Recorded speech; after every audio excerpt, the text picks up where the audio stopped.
Ya, Assalamualaikum warahmatullahi wabarakatuh. Kembali lagi dengan saya, Nur Ansastiani. Nah, dalam video kali ini kita akan membahas mengenai proyek yang ketiga, yaitu proyek web atau HTML menggunakan Notepad. Di sini kita akan membuat dokumen Notepad yang akan disimpan dalam bentuk Hypertext Markup Language atau HTML, sehingga dapat digunakan sebagai halaman web.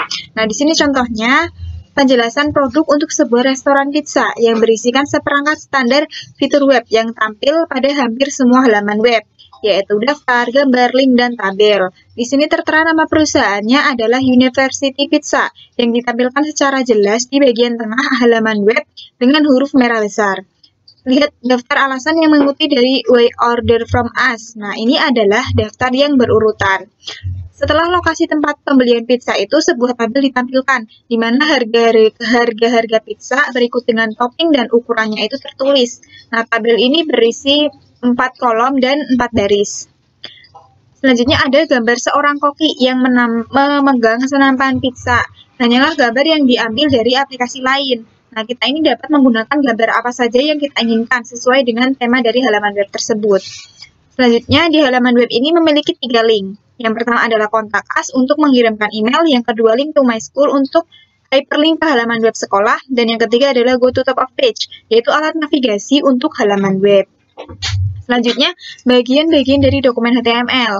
Nah, ini terdiri atas 2 bagian ya. Yang pertama adalah kepala yang memberikan informasi mengenai peranti lunak browser web, dan yang kedua adalah tubuh yang memberitahu apa yang akan dilihat oleh pengguna di layar. Nah, untuk bagian kepala sendiri ini mencakup judul halaman web dan informasi lain, sedangkan di bagian tubuh berisikan bagian yang sebagian besar orang kira itu merupakan halaman web, seperti gambar, tabel, daftar, dan link. Selanjutnya adalah membuat dokumen Notepad. Dokumen Notepad yang tadi itu dapat digunakan untuk membuat halaman web. Nah, gambar ini menunjukkan dokumen yang membuat halaman web. Nomor-nomor di sini hanyalah sekedar untuk referensi dan tidak diketikkan ke dalam dokumen Notepad. Nah, mulai dengan membuka Notepad dan membuat dokumen baru. Klik Start, lalu pilih subperintah program dan pilih program Notepad. Ketikkan baris 1 hingga 5 pada gambar ini ke dalam dokumen Notepad. HTML itu mengharuskan perintah awal dan akhir. Misalnya di sini ada kurung buka dan kurung tutup HTML, lalu di akhirnya itu ditambahi garis miring. Lalu baris 1 hingga 5 menentukan judul halaman web, yaitu University Pizza, dan memulai bagian tubuh kode HTML. Selanjutnya baris 6 adalah penentu tempat. Baris yang ada kurung buka A-name adalah jangkar. E-nya ini menunjukkan jangkar. Selanjutnya menempatkan University Pizza di bagian tengah atas halaman web dengan huruf merah besar. Baris 7 berisikan HTML untuk memulai paragraf. Selanjutnya baris 8, ukuran huruf itu diperbesar melalui 3 tahapan. Nah, pada baris ke-12, kita itu menggunakan perintah line break untuk memasukkan 1 baris kosong tambahan. Nah, di baris ke-13, kita beri judul locations. Kemudian, membuat daftar berisikan 3 hal, yaitu perpustakaan, recreation center, dan 101 North Main Street. Nah, ini dapat menggunakan perintah yang kurung buka kurung tutup li yang ada di baris ke-17. Sekarang kita membuat tabel yang berisikan harga-harga pizza.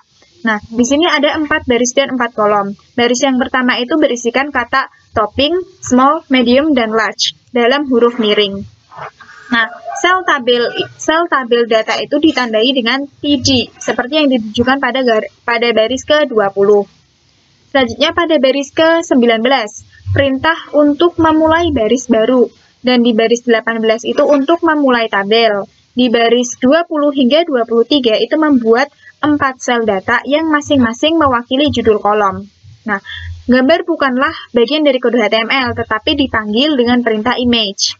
File sumber yang berisikan gambar seorang koki memegang pizza adalah pizzaman.gif dan bertempat pada direktori yang sama dengan file HTML. Baris 44 membuat paragraf terletak di tengah halaman web. Selanjutnya baris 45 memberitahu HTML untuk menggunakan file pizzaman.gif. Di baris 46 menonaktifkan perataan paragraf sehingga perataan itu akan kembali seperti semula, yaitu rata kiri. Daftar berurutan Why Order From Us itu ditunjukkan pada baris 47 hingga 51. Lalu ada 3 hal terakhir dalam gambar ini, yaitu link. Nah, ada dua link pertama yang sejajar dengan bagian kanan halaman web, yaitu baris 52 dan 54 adalah perintah awal dan akhir yang menyebabkan paragraf itu sejajar ke bagian kanan. Hyperlink pertama itu ada di baris 53, yaitu mailto.2johndoe@company.com.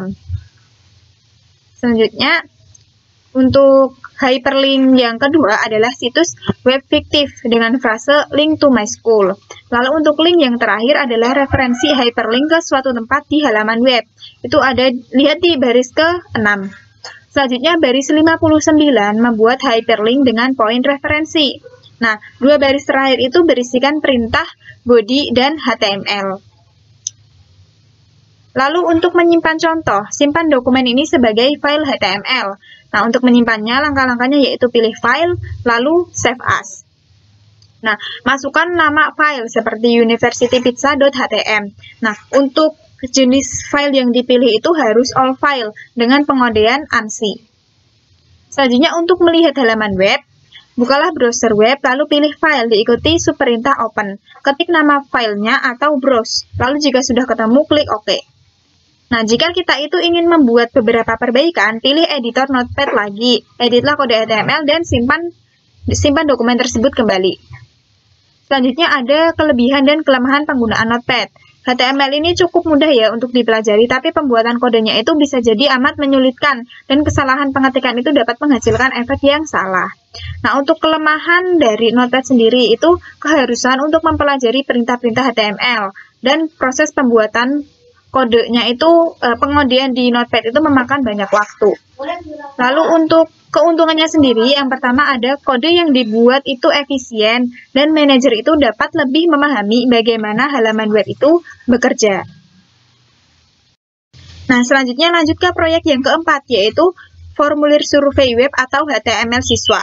Nah, contoh ini adalah formulir yang mencatat evaluasi seorang siswa terhadap seorang pembicara. Formulir ini mewakili 5 teknik yang paling umum untuk mencatat informasi dari sebuah situs web.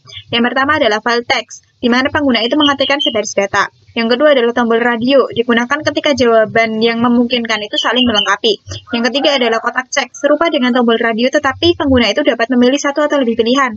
Yang keempat adalah menu drop down, yang mengombinasikan jawaban yang akan ditanyakan dalam tempat yang kecil di halaman web. Yang kelima yaitu kotak teks untuk mengisi komentar. Nah, masing-masing teknik ini itu memiliki kelebihan. Menu drop down itu menawarkan jawaban yang saling melengkapi, sama halnya dengan tombol radio, tapi memakan tempat yang lebih sedikit pada layar komputer.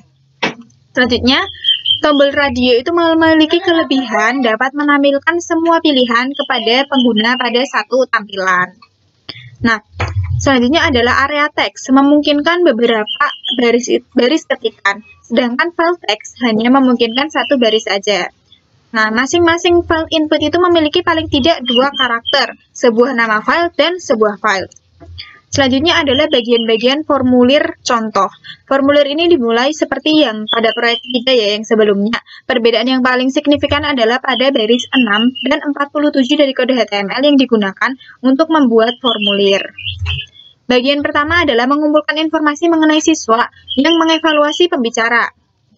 Langsung ke baris 14 dan 18 adalah perintah yang menangkap input untuk file name dan email. Bagian selanjutnya menanyakan tingkatan kelas pengguna. 4 pilihan ditampilkan di sini, dan pengguna itu dapat memilih hanya satu pilihan. Tombol radio berguna untuk digunakan jika pilihan itu bersifat eksklusif satu sama lain. Nah, baris 23 hingga 26 menampilkan pilihan untuk tingkatan kelas. Nah, perhatikan ada 4 fitur penting mengenai baris 23, yaitu jenis file, nama file, nilai file, dan fakta bahwa pilihan ini sudah memiliki tanda cek dari awal. Perhatikan file value pada baris ke-23. Ketika lingkaran sebelum frase freshman itu dipilih, komputer tersebut memasukkan nilai FR pada file school year.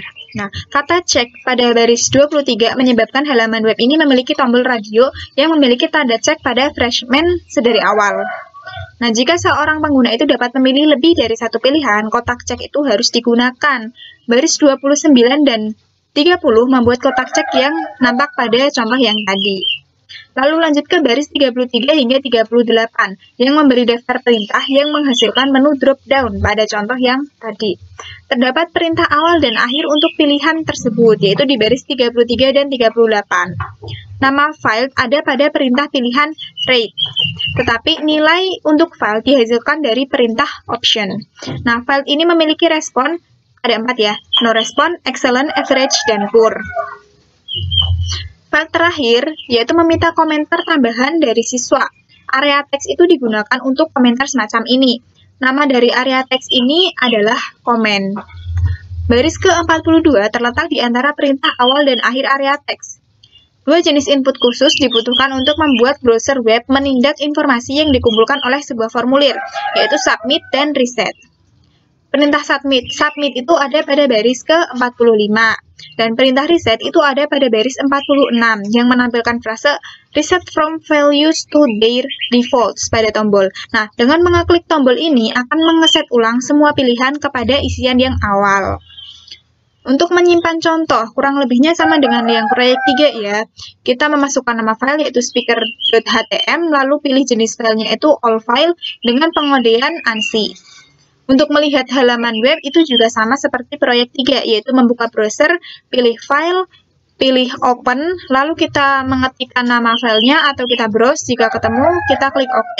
Nah, untuk membuat perubahan juga sama, kita pilih editor notepad, lalu edit kode HTML dan simpanlah dokumen tersebut.